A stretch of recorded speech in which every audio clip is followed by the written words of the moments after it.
qancha daromad qilasan? Bu shaxmat aql gimnastikasi deydi. Ba'zida shu ingliz tilchilar ko'p pul topyapti, shunga o'tib ketsak-chi degan xayollar bo'ladi. Men ba'zi kanallarda bilaman, xuddi senga o'xshab milliardlab topayotgan o'qituvchilarni bilaman. Onlayn ta'lim rivojlangani yaxshi, chunki deganda ko'proq odam kamroq pul sarflab til o'rganadi. Boshida 7 ta o'quvchi yozilsa ham qanoat qilib davom ettirish kerak. 300 ta bilan boshlaganmiz. O'sha 300 ta ham kim bo'lgan bilasizmi? Qarindoshlarimiz bo'lgan. Boyagi tilga qiziqadigan, qiziqadigan hamma bo'lganda, xullas. Ota-onalar farzandiga umuman befarq bo'lmasligi kerak-da. Husan ukam ham, men ham yoshlikdan shaxmat jinnisi bo'lganmiz. Yutqizgan odam doim yutqizaman deb yurish kerak bo'ladimi? Qani, hozir nimalar ustida ishlayapsan yokida nima yangiliklar qilmoqchisan? Kelajakdagi rejalaring shular haqida aytib o'tsak, ketma-ketlikda savol berib ketaveraman. Hozir faqat Telegrammi, ijtimoiy tarmoq deganda faqat Telegrammi, Instagram, YouTube yo'qmi? Endi men bilaman, umumiy bo'lish uchun. Mana podkast olyapmiz, sekin YouTube'ga kirib boryapmiz. Nasib bo'lsa, home studio ochildi, ya'ni uydan turib studiomiz ochildi. Endi Instagramga ham sekin chiqamiz. Undan tashqari men hozir oldimga katta maqsad qo'yganman. Chunki yaqinda shunaqa tushuncha paydo bo'lib qoldi, shunga keyin qiziqib qoldim-da. Aytaylik, bitta inson bitta maqsad qo'yadi va u maqsadiga 10 yilda erishishi mumkin. Endi jamoa shakllantirsa, 10 ta jamoa ya'ni jamoasida 10 ta odam bo'lsa, o'sha maqsadga 10 yilda emasda 1 yilda yetib kelish mumkin. Men yaqinda tushundimki, men perfectionist bo'lganim uchun men shu ishni qilaman, boshqalar qila olmaydi. O'zim bo'lishim kerak, o'zim ustida turishim kerak degan tushuncha bor edi. Shuning uchun ham jamoa shakllantirmaganman. To'g'ri, jamoa shakllangan speaking kurs bo'yicha. Lekin alohida ustozlar chiqarib o'rmaganman-da.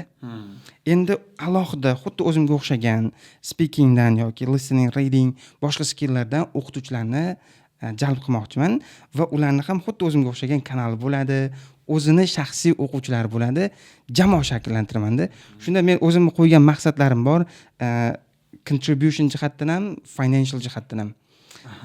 Qara, hozir hammaga tushunarli bo'lishi uchun, chunki bu podkastni bizda qishlog'imiz ko'rishi mumkin, ular ingliz tiliga uncha hali kirib kelmagan. Xo'p, shuning uchun nima qilamiz? Telegram kanalingda qancha obunaching bor? Shu vaqtgacha nechta o'quvchiga ta'lim bergansan? Qanday natijalaring? Shu haqida aytib olsak, keyin menimcha tartibliroq bo'ladi. Qani Telegram kanalingda qancha obunachi bor? Ayni vaqtda Telegram kanalimda 110 mingtaga yaqin obunachi bor. Oxirgini tekshirganim shuncha ikkilanib qoldim. Keyin hozirgacha bilmadim, juda ko'p o'quvchilar o'qitganman, lekin taxminan masalan taxminan primerni aytish mumkinmi? Taxminan 4000-5000 ta bo'lsa kerak, taxminimcha. Ya'ni onlayn kursimni xarid qilganlarning o'zi. Xo'p, endi yana ham ochiqroq bo'lish uchun men matematikman, shu raqamlarda ishlayman. Demak, nima savol bermoqchiman hozir?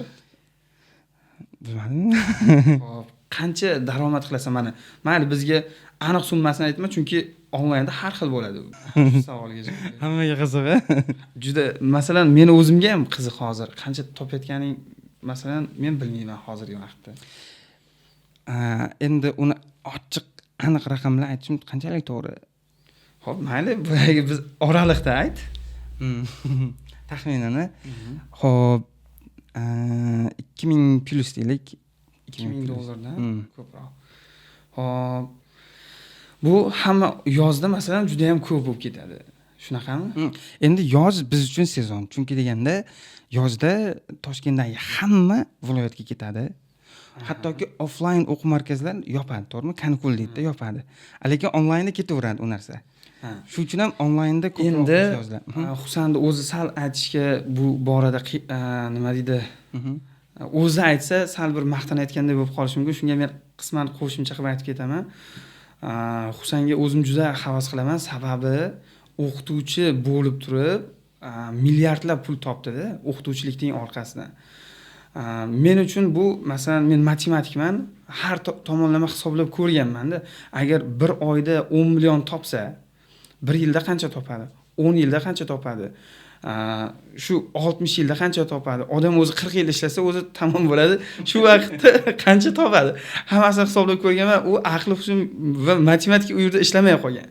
Va xususan lekin ingliz tilida onlayn kurslar orqali mana Toshkentdan uy oldi, uydagilarga bir Damas'imiz bo'lardi, o'qishga kirish uchun, Husan uchun o'sha Damas sotilgandi. O'sha Damas yangi qilib qaytardi. Uydan 2 qavatli uy qurdi qishlog'imizdan. Xullas juda ko'p yutuqlarga erishdi. Ya'ni shu yerda men o'quvchilarga tavsiya berib ketaman.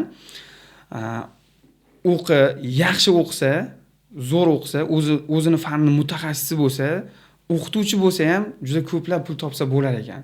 Mana men o'zim ham hozir matematikman. Men ko'proq shu vaqtgacha faqat offlayn dars berganman. Endi sekin-sekinlik bilan onlaynga o'tyapman. Ya'ni shu tajribamni, shu vaqtgacha to'plagan bilimlarimni onlaynda ham ulashib borishni rejalashtirganman. Sekin-sekinlik bilan hozir kanal faoliyatini boshlaganman. 1000 tadan o'tganmiz obunachilar. 100 mingtaga chiqamiz. Xudo xolasa. Xo'sh, endi maqtanib oldik-a. Xo'p, endi shu faqat ingliz tili bo'lib qolmasin, matematika bo'yicha ham. Men sizga savol beray, matematika bo'yicha. Endi siz matematika bo'yicha mutaxassissiz. Chunki deganda matematikadan siz javob berganingiz to'g'ri. Men masalan matematikaga uncha qiziqmayman va zo'rmasman. Hozir Husanni oxirroqda bunga matematikadan savollar berib ko'raman. Qani 2-sinfdan boshlaymiz. Men 2-sinfdan boshlaymiz, 3-sinfdan boshlaymiz, 4-sinfdan qaysi sinfga kelib to'xtaydi. Qani masalan aytadi-ku, IELTS olgan kishini IQsi balandroq bo'ladi. Agar qiyinlik sizlarga. Mana bu faqat podkast oxirida bo'ladi. Xo'sh, endi matematika bo'yicha savollaringiz bo'lsa beraman. Xo'p, aka, mana o'zi birinchi o'rinda sizga savol. Matematikani o'rganish o'zi muhimmi? Matematika o'zi nima uchun kerak degan savol.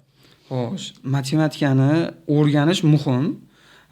Matematika bizni fikrlashimiz uchun kerak-da. Masalan, mana shaxmat turibdi hozir. Shaxmatda aytadi-ku, shaxmat aql gimnastikasi deydi. Ya'ni aqlni mashq qildiradi-da. Matematika esa undan ham zo'rida.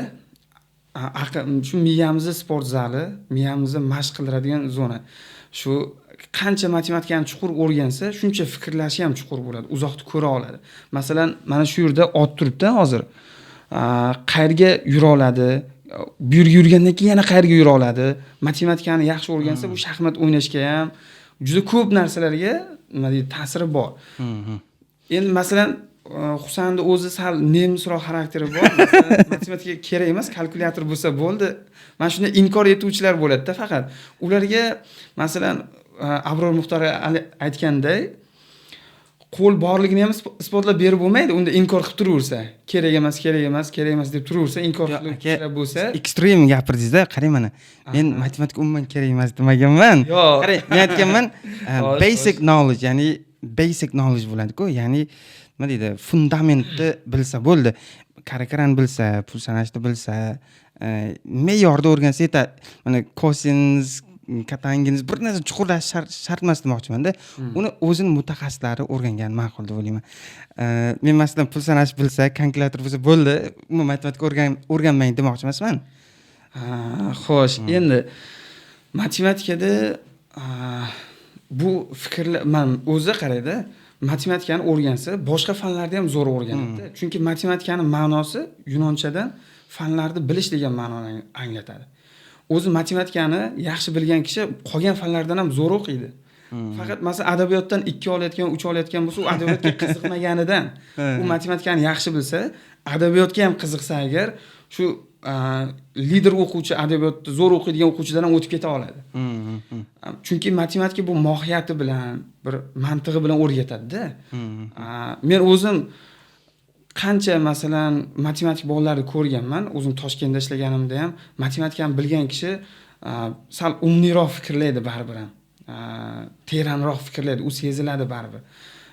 Ayniqsa juda bir katta hisob-kitoblarda bu sezilib qoladi baribir. Demak, matematika nima uchun kerak deganga bir amallab men javob berdim. Xo'sh, eng qiyin savol men uchun shu, shunga men javob berib o'tdim. Xo'p, keyingi savol. Endi aka, men bunaqada endi shu oxirgi marta to'xtalaylik shu bo'yicha. Matematika muhim.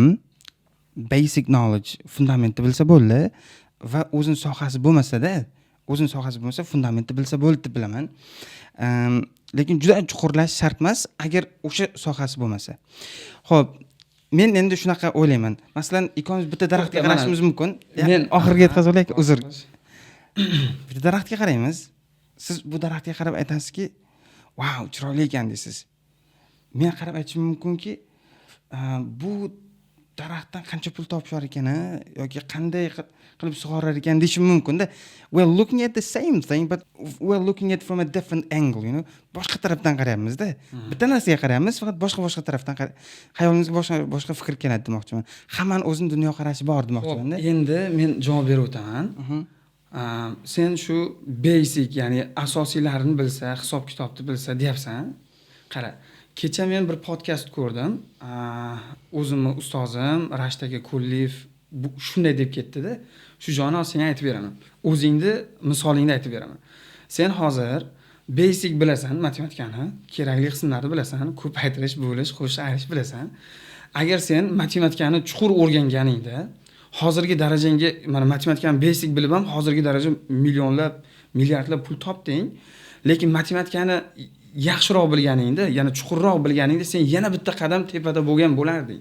Katta ehtimol bilan, to'g'ri. U baribir ta'siri bo'lgan bo'lardi. Bu degani men matematikani bilmasam ham shu yerga keldim.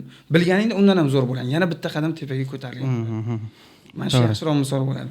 Xo'p, yana savollar bormi? Boshqa endi o'quv markazingiz bo'yicha savol bermoqchiman. Aka, mana o'quv markazidan oldin uzr yana gap bo'ldim. Xo'sh, sun'iy intellekt haqida bir qo'shimcha savollarim bor edi. Xo'p, ingliz tiliga, keyin yana matematikaga qaytamiz.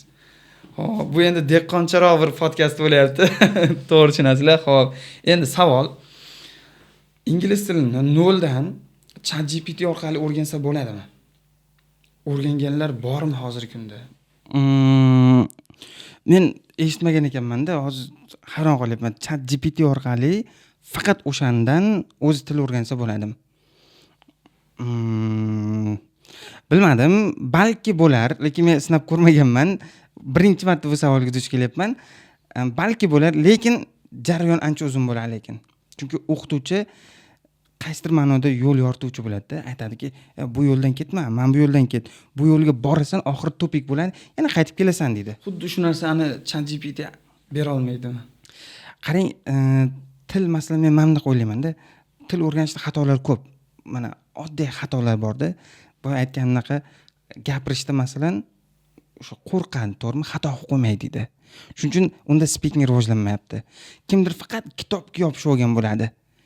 Natijada unda nutq shakllanmaydi. Yoki kimdir faqatgina test bajarishga muttalo bo'lib qolgan. Oldin shunaqa bo'lgan-ku, to'g'rimi? Faqat test faqat imtihonlar test bo'lgan, shuning uchun ham grammatika o'qigan. Natija listening yaxshi bo'lmagan, tinglasa tushunmagan, gapira olmagan, to'g'rimi? Oddiy xatolar bor-da. Men shu ChatGPT ham shunaqa bo'lsa kerak. Ya'ni faqat ChatGPTning o'zi bilan jarayon cho'zilib ketadi-da.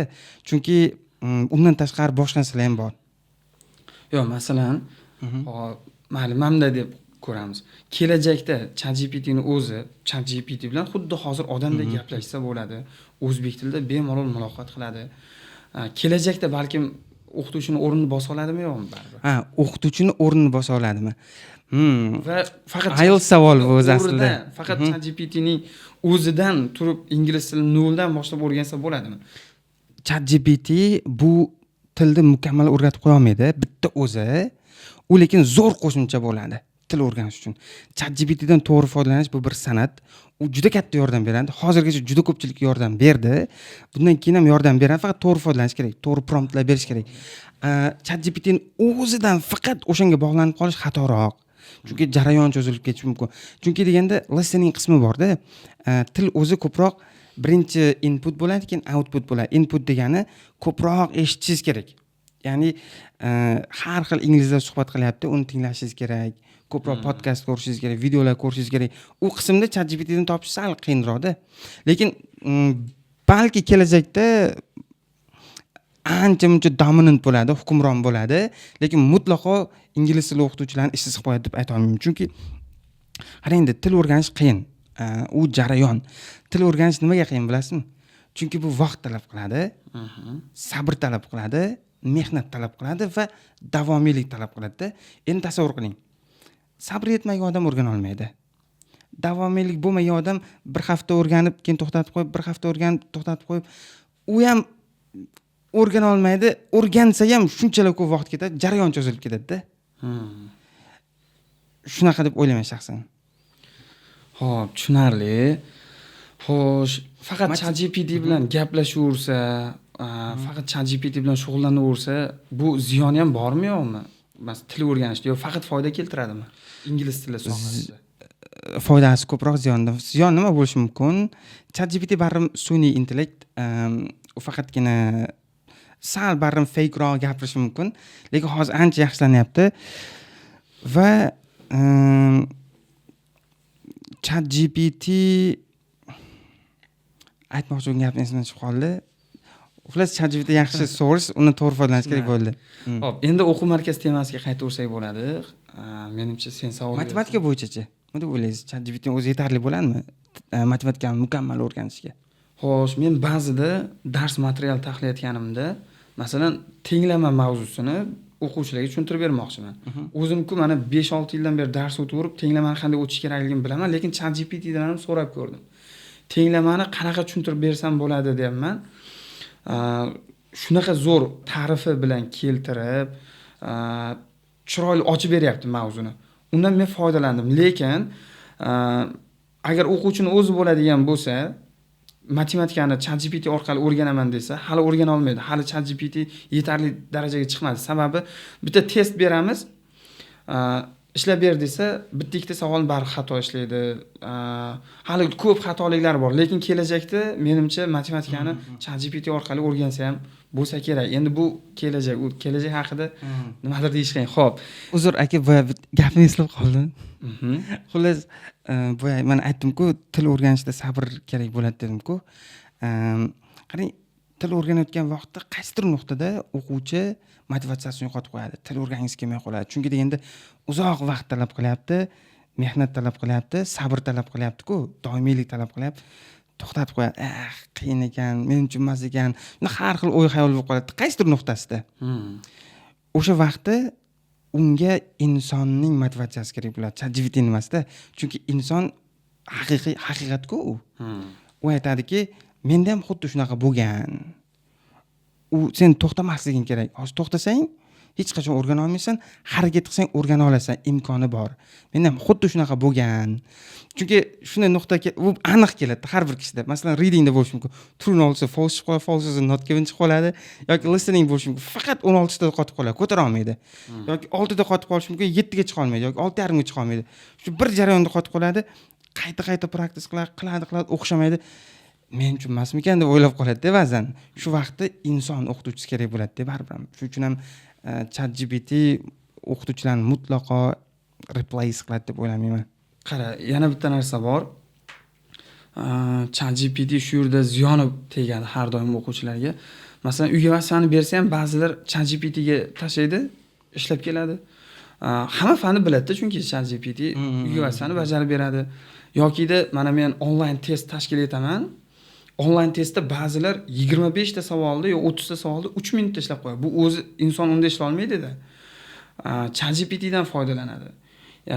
ChatGPT dan mana shunday foydalanaversa, miyani dankasa qilib qo'yadi va ishlatmay qo'yadi. Bu degani u o'rgana olmaydi deganda, o'zi har qanday fan mashaqqat bilan o'rganiladi-da. Masalan, o'quv markaziga boradi, keladi yoki onlayn uyida praktik qiladi, o'rganadi mashaqqat bilan. Oldingi zamonlarda mana 12 varaqli daftar orqasida kara bo'ladi-ku. Kara-karaga qarab misol ishlama, miyang qotib qoladi deylardi. Oldin shunaqa bo'lgan. Mana bundan bir 5-10 yil oldin esa 5-10 yil kalkulyatordan foydalanma, miyang qotib qoladi degan gaplar bo'ladi. Hozirgi kunga kelib bu sun'iy intellekt bo'ldi. Sun'iy intellektdan foydalanma, miyang qotib qoladi degan. Ya'ni to'ppa-to'g'ri zo'r gap aytdingiz aka. Xuddi shunaqa ingliz tilida ham qarang-da, speaking bir xillarda yaxshi rivojlanmaydi, bilasizmi nimaga? Chunki yodlashga harakat qiladi-da. Tushunish, mohiyatiga yetish muhim deydi. Qarang, nima qiladi? model answer ko'radi o'qituvchinikini yoki Google ga keladi, tayyor javobni oladi yoki ChatGPT ga yozdiradi, tayyor javobni oladi. Keyin shuni yodlashga harakat qiladi, xuddi she'rga o'xshatib. Yodlash xatoda. Yodlangan narsa unutiladi. Yodlangan narsa unutiladi. Hayotingizni amaliyotda qo'llasangiz unutilmaydi u. Chunki o'zi hayotingizdan kelib chiqib, o'zida javobingizni yaratyapsiz-da, original bo'ladi u. U xotirangizda doim. Chunki o'zi hayotingizdan kelib turib gapiryapsiz, to'g'rimi? Shunda ChatGPT ga shunday savol qo'ya, ideyalar bera, shuni oladi. Yo'q, eng katta xatoda nima qilish kerak? O'sha savolga birinchi o'zi o'tirib o'ylash kerak-da. Masalan, oddiy savollar o'zi. Partonda do you like eating chocolate? Savoli ChatGPT ga qo'yapti. O'zidan so'rash kerak haqiqatan ham. Husan, haqiqatan ham sen shokolad yeyish yoqtirasanmi? Do I really like eating chocolate? deb o'zidan so'rash kerak-da. Agar haqiqatan ham yoqtirsa, keyin why is that? Nimaga yoqtirasan? Keyin ham chunki shirin. Endi qarang, men shunaqa o'zini miyasini ishlatish kerak-da, shunda rivojlanadi. U tayyor javobni kopiya qilgandan keyin imtihonga kirgandan keyin muzlab qoladi, ideya kelmayapti deydi-da. Shu yerda ChatGPT ga mana shaxmat orqali ham bir misol keltirsa bo'ladi. U shaxmatni ChatGPTsi bu Stockfish, ya'ni shaxmat kompyuteri.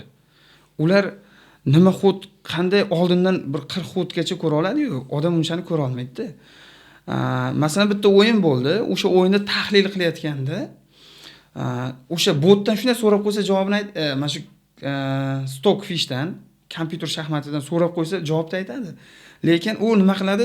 Miyani dangasa qilib qo'yadi. Uni o'rniga avval shu kompyuterdan so'rashdan oldin o'zing o'ylab ko'r, nima qilish kerak, yaxshilab o'ylab ko'rish kerak. Ana shunda, ya'ni shaxmat o'ynash qobiliyatlari, ya'ni skilllari oshishni boshlaydi.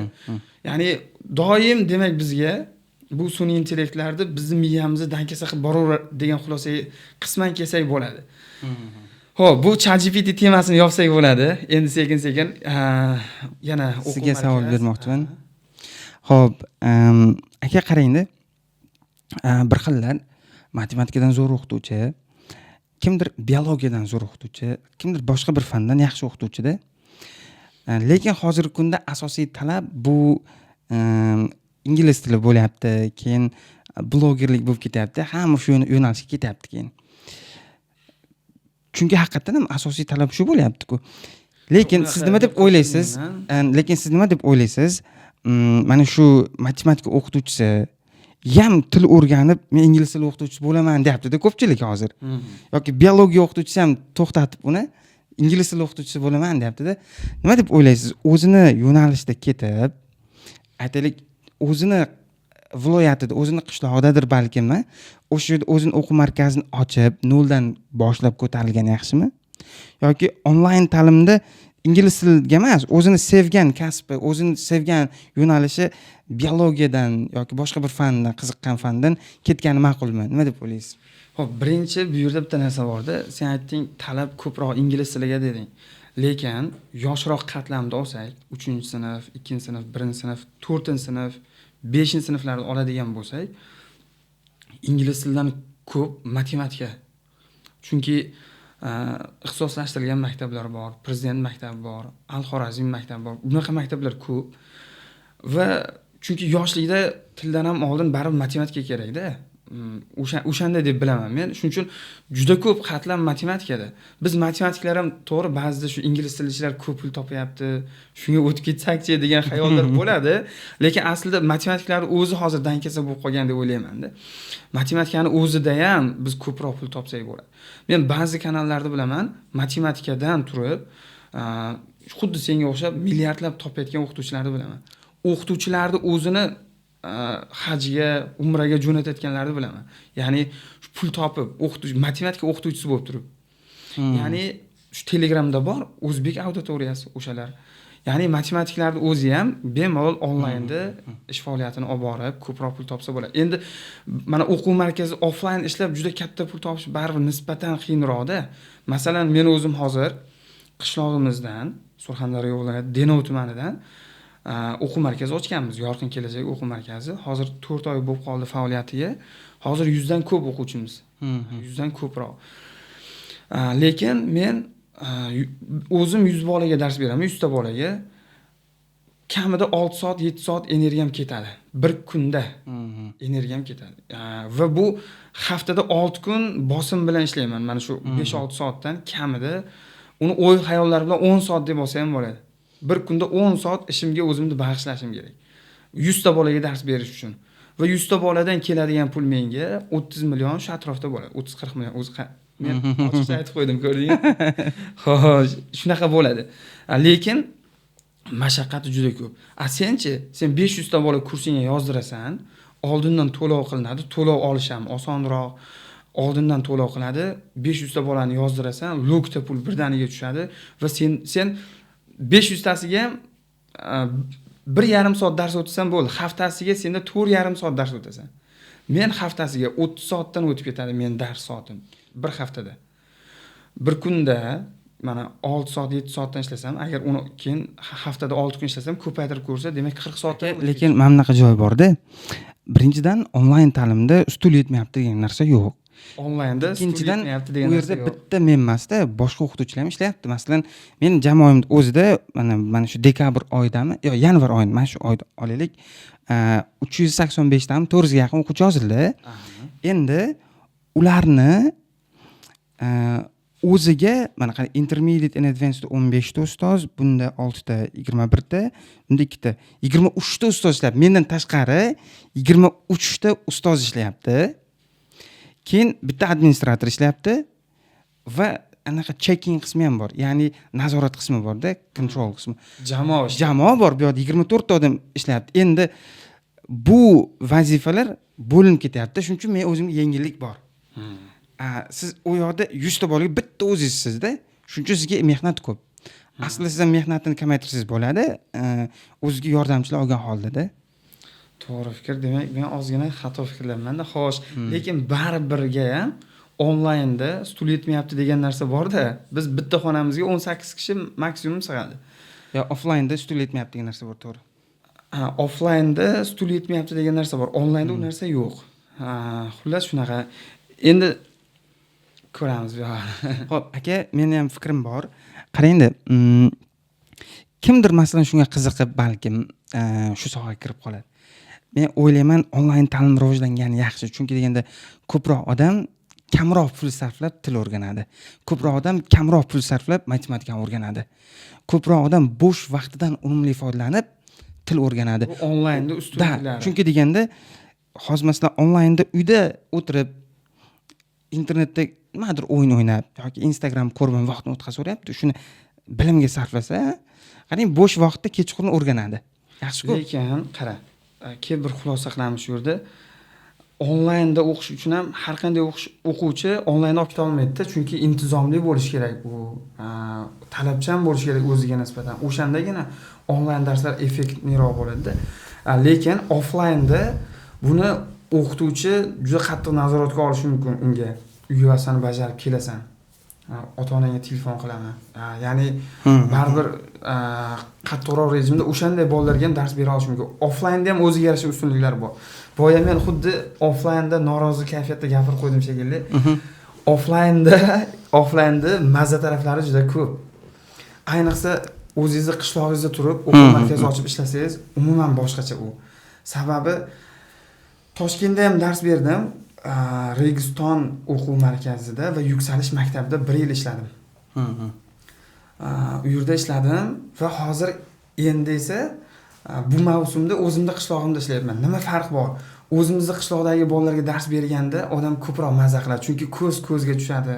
Uni ota-onasi bilan suhbat qilasiz. Ular sizni taniydi.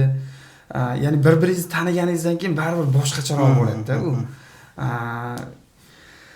O'sha taraflari bor, mazza taraflari bor qishloqda dars berishda. Endi offlaynda o'zida esa masalan yuzni ko'rib turadi, realni bir qiziqarli voqealar ko'p bo'ladi. Baribir offlaynda ham o'ziga yarasha masalan ustunliklari bor. Mana shu onlayn ta'lim yoki ham shu offlayn ta'limga o'qituvchi bo'lib kirib kelmoqchilar uchun ham o'zim tavsiyam berib ketmoqchiman-da. Boshida qo'rquv bo'ladi. Shu boshlasammikan, yo'qmikan, boshqalarga o'xshab ketarmikan, yo'qmikan deydi-ku. Boshlash kerak. Hatto bir ko'rish kerak-da. Give the try and see what happens deydi-ku. Sinab ko'ring, ko'rasiz nima bo'lishini, to'g'rimi? sinab ko'rish kerak va boshida sabr ham qilish kerakda. Masalan, aytaylik onlayn ta'limga kirib keldi. U matematika yo'nalishi bo'lsa, u ingliz tili yo'nalishi bo'lsa, farqi yo'q. O'zini mutaxassisligi bo'yicha, o'zi qaysida yaxshi bo'lsa, shu bo'yicha onlayn ta'limga kirib keldi. Endi shu boshida 7 ta o'quvchi yozilsa ham qanoat qilib davom ettirish kerak. Uni professionallashtirib borish kerak. O'zini ustida ishlash kerak. Boshida o'zini ham kursi zo'r bo'lmaydi-ku, uni rivojlantiradi. Bu 7 ta o'quvchi qaysidir ma'noda tajriba quyonchasi bo'ladi, to'g'rimi? Keyin yana ham mukammallashtiradi. O'quvchi soni ko'payib boradi. U masalan 6 oy vaqt olar, 8 oy vaqt olar, lekin to'xtatib qo'ymas kerak-da. Men o'zim masalan 1 yildan ko'proq vaqtim ketgan, bepul dars o'tib yurganman. 1 yildan ko'proq jonli efirlar tashkil qilib yurganman. Jonli efirlar tashkil qilib, ularni eshitib, feedback berib yurganman. Ana. Keyin obunachim ko'payishni boshlaganda, keyin 3000 tadan oshgan, boshida juda kam bo'lgan. 300 ta bilan boshlaganmiz. O'sha 300 ta ham kim bo'lgan bilasizmi? Qarindoshlarimiz bo'lgan. Boyagi tilga qiziqadigan, qiz qo'yadigan hamma bo'lganda, xullas. Ana shundan boya sekin-sekin ko'paytirib borganmiz-da. Keyin biz endi meniki uzun hikoya, xullas boshida qo'rqmas kirib kelish kerak. Aka endi sizga shu ota-onamizni ham bir eslab ketsak, keyin va o'quvchilarni ham ota-onasini ular qanaqa bo'lish kerakligini ham bir aytib o'tsakda, chunki ota-ona, har qanday ota-ona o'zining farzandiga befarq bo'lmasi kerak, to'g'rimi? O'zining farzandi uchun ham harakat qilish kerak. Qanday bo'lishi, sen esa o'zimiz ota-onamiz haqida gapirasan. Boshqa ota-onalarni men endi ko'proq ota-onalar bilan ishlaganim uchun shunaqa bo'ladi-da. Ota-onalar ba'zilari umuman o'qituvchi bilan kelib uchrashmaydi ham. Shu farzandini jo'natib qo'ygan bo'ladi, borib kelyotadi. Ba'zilari bor, doimiy aloqada, qanday farzandi o'qishi, doimiy aloqada bo'ladi. Shu boya aytganingdek, ota-onalar farzandiga umuman befarq bo'lmasligi kerak-da. Doimiy ularni qo'llab-quvvatlab turish kerak. Pul jihatdan ham, motivatsiya jihatdan ham, nazorat jihatdan ham, o'quv markazlariga, darslarga kelish kerak. Hurmatli ota-onalar, bizning darslarimizga kelib qatnashinglar. Ya'ni biladi-da, o'zini farzandi qanday o'qiyotganini biladi, o'qituvchi qanday tushuntirayotganini biladi. Kamchiliklar ustida ishlanadi, keyin o'sish bo'ladi. Shuning uchun har bir ota-onadan shuna iltimos farzandlari haqida doimiy nazorat qilib turish kerak, doimiy ularni qo'llab-quvvatlab turish kerak. Ular bilan suhbat qilish kerak ko'proq. Shunda ko'proq tushunishni boshlaydi. To'g'ri. Xuddi katta odamlar bilan gaplashgandek farzandi bilan gaplashib turish kerak. To'g'ri. Xo'p, sen o'zimiz ota-onamiz haqida endi qani? Xo'p, shu ota-onamiz sizga ham menga ham juda ham katta turtki bo'lgan va har doim biz qo'llab-quvvatlab turganda. Nima sohani tanlasak ham doim orqamizda turgan har qanday ota-ona shunaqa bo'ladi o'zi aslida. Nimadir qilmoqchi bo'lsangiz qo'llab-quvvatlaydi farzandi uchun. Men birinchi onam haqida, keyin dadam haqida gapiraman. Ikkita voqeani aytib ketmoqchiman. Men masalan ayam meni ta'sirlantirgan vaqti borda. Shimoliy Kiprga ketganman. 4 yil o'qiganman kelmasdan. Ayam 4 yil namoz o'qigan ekan. 4 yil davomida hech qanday yomon odamlarga qo'shilmasdan degan ekanda. Shunaqa degan ekanda. Men bor-ku, shunda qarasam, 4 yil orqaga qarasam, bironta yomon odam bilan do'st bo'lmabman-da. Qarang, onam duosida, ona duo qilib turgan farzandimda ilm yo'qsin, yomonlarga yo'liqmasin deganda. Endi dadam bilan aytsam, dadam men bilan doim telefonlashib turgan. Dadam o'sha haftada 2 marta, 3 marta biz gaplashsak 10 minut gaplashib qo'ymaymiz-da, 1 soat, 2 soat, 3 soatlab ham gaplashib qo'yamiz-da. Dadam menga eng asosiysi mana qarang-da aytgan gapini, kursda pulni qimmat qo'yma, arzonroq qilgin. Qishli kunlarda xalqda pul terim bo'ladi yoki sal kamroq pul bo'ladi ularda deganda, arzonroq qilish imkoniyatini ko'r deganda. Ya'ni o'gitlari. Ya'ni dadam doim to'g'ri yo'lda nima qilib turganda, faqat pul deb qolma. Keyin faqat birinchi o'rin bo'laman dema. O'rtacha bu. Mana dedi, keyin ko'p maqtanib ketdim. Qarang, dadam to'g'ri yo'lda boshlab nima qilib turganda, bo'lsa masalan kimdir har oyga qanchadir masalan aytaylik 4000, 2000, 5000 goh esa 100 millionlab pul topsa, o'zini yo'qotib qo'yish mumkin, hech gap emas. Boshqalar mensimay qo'yish hech gap emas, lekin men o'ylayman dadamni nasihatlari sen shuncha pul topibsan, zo'r, endi ehsonni qilgin. Mana bunga yordam qilgin. Mana bunaqa qilgin deb nasihat qilib turganda, bo'lmasam odam yo'ldan adashishi yoki kibrga ketib qolishi hech gap emas. To'g'ri, shunaqa. Xo'p, endi shaxmat haqida gaplashmaymizmi? Shaxmat haqida bir parta o'ynab olsak-chi? Yo, birinchi ozgina bunga kirib kelishimiz, shu haqida mana aytib o'tay. Husan ukam ham, men ham yoshlikdan shaxmat jinnisi bo'lganmiz. Abdumo'min buvim ham o'rgatgan, Boqim buvim ham o'rgatgan. Hattoki shu Husan ukam ham O'zbekiston chempionatiga qatnashgan, men oxirida Osiyo chempionatiga ham qatnashganman, o'rin ola olmagan bo'lsam ham. Xo'sh, shaxmat bo'yicha bir qiziqarli voqea ham bor, lekin qanchalik aytish to'g'ri, mana Vaxshivor voqeasini aytib bermoqchiman. Seni joyingda men borganim. Xo'p, aytib bera qolay, ba'zi joylarni qog'ozga ko'rib ketamiz. Xo'p. Vaxshivorda bir musobaqa bo'ldi. U lagerda bir musobaqa bo'ldi. Necha yoshligimizni aytib keting. U vaqtda men umuman til sohasida yo'qman. Necha yoshligimizda? U menimcha maktab vaqti edi va taxminan 7-sinfmidi yo 8-sinfmidi. Xo'p, mana o'sha vaqt umuman men til sohasida yo'qman. Siz matematika sohasida yo'qsiz. U vaqtda faqat shaxmatga shu Denovga qatnardik. Komil Rahmatulloh ustozimiz oldiga shaharga faqat shaxmat bo'lganda, tushlarimiz ham shaxmat bo'lgan. Keyin u vaqtlar Husan ukam kuchli edi, mendan ancha kuchli edi. Husan ukam Vaxshivor musobaqasiga bordi, birinchi o'rinni oldi. U yerda birinchi o'rinni olsa, keyingi yil shu Vaxshivorda musobaqa o'tkazilsa, bepul bo'ladi qatnashish. Keyin seni sal katta ketadigan xaraktering bor edi, maqtanadigan. Aka, siz bilan 10 partiya o'ynayman. Bir partiya yutsangiz, meni joyimdan Vaxshivorga borasiz degan gap bo'lgan. Birinchi partiya yutqazdim, ikkinchisida yutqazdim. U vaqtlar do'konda o'ynayapmiz. Ham savdo qilamiz, ham do'konda. 3-partiya, 4-chisida ham yutqazdim, 5-chisida ham va hokazo 9-partiyada ham yutqazdim. Oxirgi o'yin qoldi. Oxirgi o'yinda vaziyat menda ustim bilib turibman, tish tirnog'im bilan harakat qilyapman yutishga. Va oxirida yutdim-da, g'alaba qozondim. Endi nima qilamiz? Joyida men ketishim kerak. Bizda Komil Rahmatulloh ustozimiz ajrata olmaydi ekanda. Hasan Husanimiz ajrata olmaydi. Vaxshivorga men bordim. U yoqda keyin birinchi o'rinni ola olmadim, ikkinchi o'rinni oldim men. O'sha o'zi Husanning joyidan borganimda ikkinchi o'rinni oldim. O'sha vaqtda sen borganingda birinchi o'rinni olgan bo'larding. Keyin qiziq voqea bo'lgan. Chunki men Husanning joyidan bordim-ku, Husan Buxoroga, Qoraqalpog'istonga, har xil Toshkentga musobaqalarga chiqib yurgan boshqa shaxmatchilar Husanni taniydi. Men esa Vaxshivorga to'g'ridan-to'g'ri boryapman. Ular ham kelgan, boshqa viloyatdagilar ham kelgan. Ular men bilan ko'rishsa, Husan qanday deb ko'rishsa, men yaxshi, men xuddi tanigandek ko'rishga to'g'riyaman-da.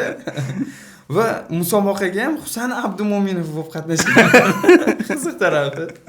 Hattoki bir kishi xatam beruvdi, u joyini aytmaymiz. Xo'sh, shunaqa. Endi shaxmatga bir partiya o'ynayveramizmi yo o'zingda nimadir gaplar bormi? Yo'q, bir partiya o'ynay qolaylik. Qanday vaqtga qo'yiliksa, 1+1 vaqt bilan bo'lsa, yana ham chiroyli bo'ladi. Mana bu yerga soatni qo'ysak. Xo'p, aka, shunda mana bunaqa kelishuv qilaylik. Yutqizgan odam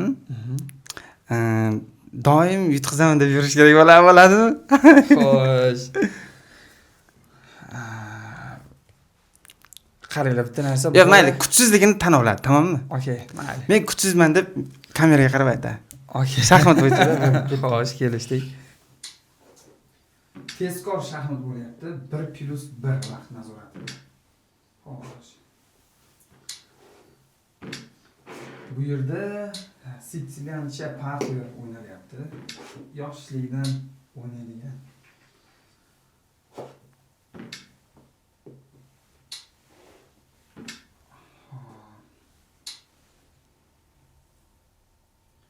Vaqt nazorati ularga ko'ringanda, ham zo'r bo'lardi.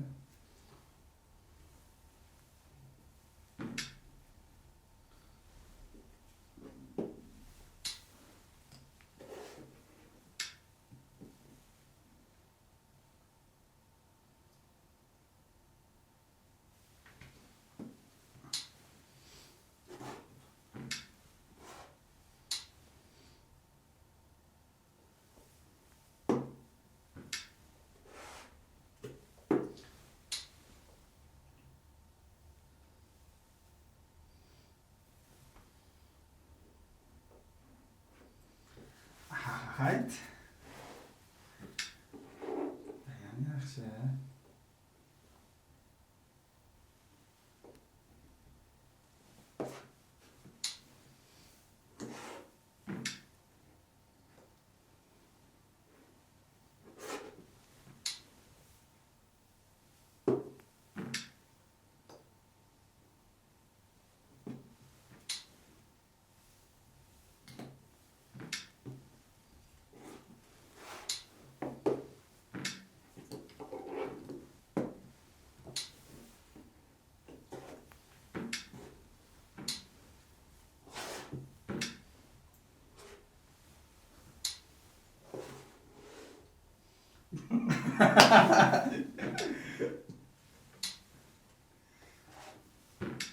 Xo'sh.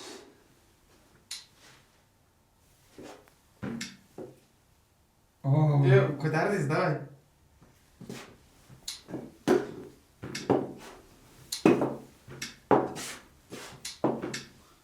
Hop.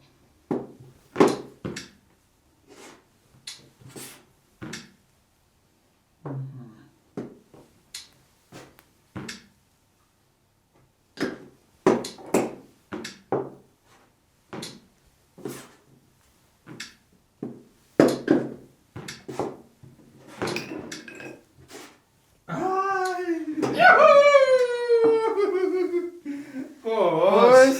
Qaranglar. 9 sekund vaqtim qolganda akamni mot qildim. Xo'sh. Aka endi hurmatingiz bor edi, lekin men baribir yutmasam bo'lmasdi, bugun Xo'sh, sorry. men- Xo'p, mikrofonni olib aytib yuboringchi endi.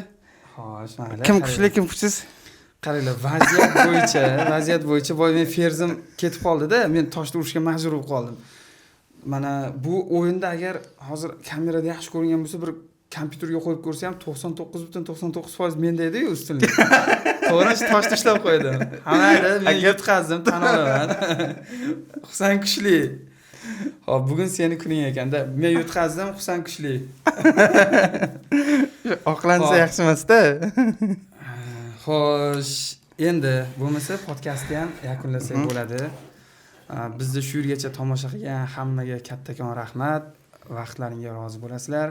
Nasib keyingi podkastlarda ko'rishguncha. Sog' bo'linglar, omon bo'linglar.